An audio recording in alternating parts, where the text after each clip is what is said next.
In the aftermath of the tragic floods in Texas Hill Country, many organizations in North Texas have come together to use their resources in order to raise much-needed funds for the victims and their families. Sarah Cose and Lo Kuznetsov are reminding others to stay mystic strong through their clothing store, Clover. Welcome, ladies. I'm so glad to have you here. Thank you. Thank you. I have to say, I've just been so impressed. This is typical of Texans. You know, when something happens, especially to our family of other Texans, people rally, and you have done that in such a unique way. So I want to step back for just a little bit, find out how the two of you met. We actually have known each other for almost going on pretty close to 5 years, and we're really great friends. And our owner, Sweet Mary Vos, she owns Clover Cabana and Canary. And when she had a concept of coming up and opening Clover a couple years ago, she knew that Sarah and I should run it together. And she pitched the idea, and we loved it, and we ran with it, and it's been great ever since. So it's been wonderful. Awesome. Yeah, I love the fact that y'all have developed such a neat friendship. Yes. All right, so let's talk a little bit about, of course, the devastation really impacted Camp Mystic, and of course the children of Camp Mystic. It was just unimaginable. But you have a personal connection to Camp Mystic. Can you tell me a little bit about that connection to the camp and to the Texas Hill Country? Of course. So Lo and I are both from Texas, and we both see the Hill Country as having a special place in our heart. I had the privilege of being a Camp Mystic camper for 7 years, and each summer I made incredible friendships, lasting memories, and learned super important, memorable lessons, as well as the most important, growing closer to God. And it's just the most special place in the world. There's our little mystic song, and the first line is, "There's a camp on the Guadalupe River. It's the camp of my dreams." And that's so true. Not only was camp dreamlike and the safest place I could possibly imagine, but ever since I was 8 years old, when I close my eyes to go to sleep, I typically find myself back at Mystic to this day. It's where you could be a little kid again. There were no distractions. You didn't have your phone. There were no boys, no internet. You could just truly be a little girl. Wow.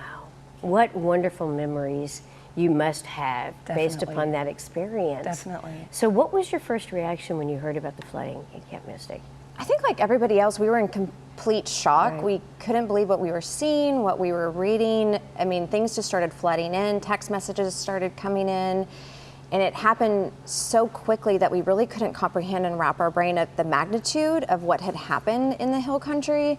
And then it was unfortunately during 4th of July, so people were on vacation and we were out of town and the store was closed. And when we got back on Monday, we thought, okay, what can we do? How can we help? Because Texans are always helping Texans. And Dallas is such a strong community, and we knew people here in the community that had been directly affected, and we knew that we needed to step up and do something for them. And so you certainly did in spades. Let's talk a little bit about your bandanas. They say Mystic Strong on these bandanas. So tell me about creating these bandanas. I'm also curious about how many you have sold so much and the amount of money that you've raised. Definitely. So at our store, we have an in-house embroidery machine, and every summer it's super popular for the girls before they head off to camp to get tank tops or t-shirts or bandanas monogrammed. It's just something fun that they get to wear at camp.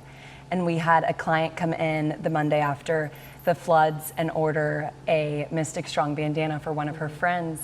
And that just inspired us from then on. So that day we threw it up on Instagram thinking that maybe we'd get 50 or so orders. And then we left for the day, put our phones up, and got back to the store the following morning. And it had exploded. Like our phone was just blowing up with so many people wanting to support and wanting to buy bandanas. That's such an encouraging, that's so encouraging to hear. Definitely. You also were really close with Dick and Tweety, and they were the owners and the founders of Camp Mystic. In fact, you've brought some really special cookies that you call Tweety cookies.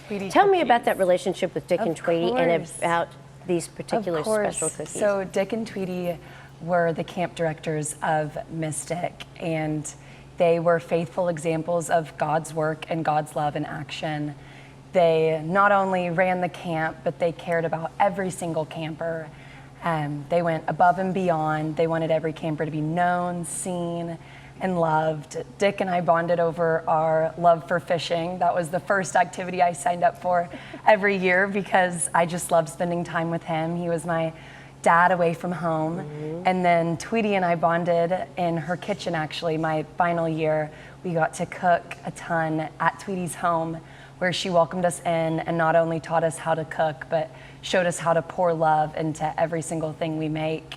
They went above and beyond. When you left camp at the end of the term, they're loved and there. They continued to support you throughout the year and congratulate you when something amazing happened in your life, but they were also there when they knew that you were struggling and needed some mystic love. So that you continued your relationship with them even beyond camp. Definitely. I have to say, for me personally, it is so encouraging to know that you still hold those memories and that you're doing something to continue the legacy of Camp Mystic. I congratulate you both, and thank you so much for being here. We appreciate it. To get your own Mystic Strong banners, check out their Instagram page at Clover Girls Dallas.